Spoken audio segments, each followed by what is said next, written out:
আসসালামু আলাইকুম ওরহমতুল্লাহি ওবরাকাতুহু। Welcome back to my YouTube channel road to Allah চ্যানেলে আপনাদের সকলকে জানাই স্বাগতম। প্রিয় দর্শক, আজকে আমি সূরা আসরের তাফসির আপনাদের সামনে উপস্থাপন করব ইনশাআল্লাহ। বিসমিল্লাহির রহমানির রহিম। প্রথমে আমরা সূরা আসরের সরল অনুবাদ শুনি। আল্লাহ তাআলা ইরশাদ করেন, ওয়াল আসর, সময়ের কসম। এখানে আসর শব্দের শাব্দিক অর্থ অনেকগুলো হতে পারে।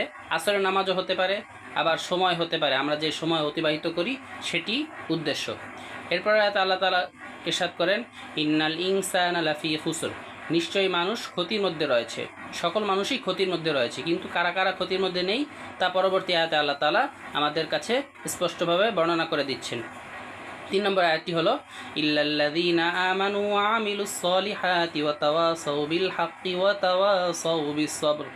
এখানে আল্লাহ তাআলা বলছেন ইল্লাল্লাযীনা আমানু, তবে তারা নয় যারা ঈমান এনেছে, ওয়া আমিলুস সলিহাত এবং নেক আমল করেছে, ওয়া তাওয়াসাউ বিল হাক্কি আর পরস্পরকে সত্যের প্রতি দিক নির্দেশনা দেয়, ওয়া তাওয়াসাউ বিস সবর এবং পরস্পরকে দিক নির্দেশনা অর্থাৎ পরামর্শ দেয় সবরের প্রতি অর্থাৎ ধৈর্যের প্রতি।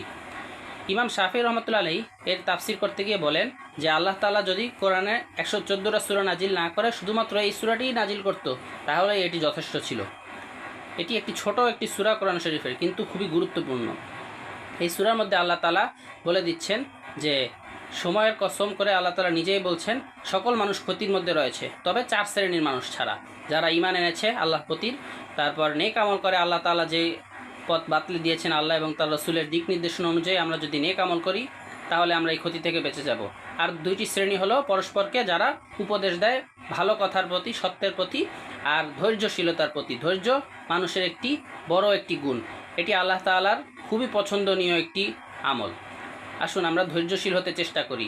এজন্য কোরআনের অন্য আয়াতে আল্লাহ তাআলা ইরশাদ করেন, ইন্নাল্লাহা মা'আস সাবিরিন, নিশ্চয়ই আল্লাহ ধৈর্যশীলদের সাথে রয়েছেন।